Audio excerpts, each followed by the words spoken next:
If you keep rewarding a woman who treats you like an option, you're not being kind. You're being convenient. The moment she learns that you'll always initiate, always excuse disrespect, always stay available, the dynamic shifts. Respect fades. Management begins. She goes silent when you need clarity, then resurfaces when she's bored, just to check whether her emotional supply is still plugged in. And if you don't shut that door, you'll eventually realize you spent months, maybe years, investing energy into someone who never intended to choose you. This video breaks down exactly what unfolds when you stop feeding that dynamic, what she feels, how she reacts, what each move actually means, and most importantly, how to stay in control while it happens. First, the shock hits, not romance, not longing, loss of control. When a woman has been using you, your attention isn't affection. It's access. Access to reassurance, access to availability, access to someone who shows up, responds fast, smooths problems over, and absorbs disrespect without leaving. When that access disappears, discomfort sets in. Questions start running through her mind. Why isn't he chasing? Did I lose my fallback? Is he giving his attention elsewhere? Her first move isn't bold. It's subtle. A random message, a dry hey, a meme, something low effort that doesn't risk rejection. She's not reaching out because she misses you. She's checking whether the leash still works. It's a test. And you can tell because there's no clarity, no intention, no accountability, just a probe. If you respond immediately, emotionally, over-explaining yourself, you confirm the pattern never broke. But if you don't, something shifts. Because once simple access no longer controls you, she doesn't relax. She escalates. Second, silent observation begins. She doesn't want to chase outright. That would mean admitting she needs you. So instead, she watches. Stories, status updates, online activity, maybe a quiet like, a small signal designed to stay in your awareness without vulnerability. This isn't interest, it's surveillance. She's gathering data. Are you still posting like someone hurting? Are you calm, improving, unbothered, reactive? Because women who play games aren't just after attention. They want position. They want to know where they sit in your emotional hierarchy. The trap is obvious. You see her watching, and you start to feel validated again. You assume it means care. It doesn't. It means she's checking whether you're still emotionally accessible. And if watching doesn't pull you back in, she turns up the volume. Third, jealousy is deployed. Now things get louder. Suddenly, she's outside. Suddenly, there's a man in the frame. Suddenly, she's smiling in places she never smiled with you. Sometimes the guy is real. Sometimes he's not. Either way, the objective is the same. Provoke a reaction, because even anger keeps you hooked. Anger means she still has emotional access. And that's the one thing she fears losing, not you. Control over how you feel. Jealousy isn't about the other man.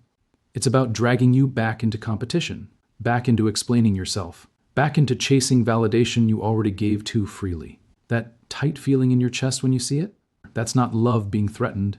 That's dependency being challenged. Fourth, the reset play. When jealousy doesn't work, she changes tactics. She acts like nothing ever happened. Casual texts, normal tone, no acknowledgement, no accountability. Just a clean slate, or at least she hopes it is. This is how men get stuck in cycles. Disrespect happens, you pull away. She resets, you resume, and the past vanishes without resolution. Your attention becomes the apology she never gives. Normal conversation is dangerous because it makes you doubt yourself. Maybe it wasn't that serious. Maybe you're overthinking. That's the trap closing again. Fifth, the fork in the road. At this point, the situation resolves itself. She either steps up or disappears. If she truly values you, effort becomes unmistakable. Clear communication, directness, consistency, accountability, not emojis, not late-night boredom texts, real action. And there's a difference between effort and performance. Performance looks sweet but stays vague. Effort is specific, sustained, and respectful. If she was only using you, she fades quickly, or replaces you even faster. Because people who exploit resources don't grieve them, they swap them. And as painful as that realization is, it also ends confusion. You stop trying to earn respect from someone who only responds to leverage. Sixth, your nervous system resets. This is the part no one prepares men for. When you detach, your body reacts first. You feel withdrawal, the urge to text, to explain, to fix things. That's addiction loosening its grip. Then something quieter happens. You stop waking up anxious. You stop replaying conversations. You stop checking your phone for emotional relief. Your thoughts come back. Your focus returns. Sleep improves. You feel grounded again. Men don't become cold when they detach. They become regulated. They're no longer emotionally hijacked. Seventh, clarity finally lands.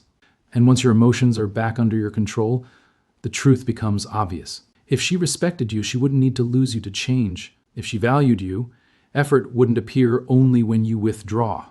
If it was real, you wouldn't spend most of the time confused. Confusion isn't romance. It's a signal you're being managed. That's when you learn to distinguish between a woman who misses you and one who misses what you provided. And that's the moment you stop being the good man who gets drained and become the man who can walk away with dignity intact. Your attention was never building love. It was building entitlement.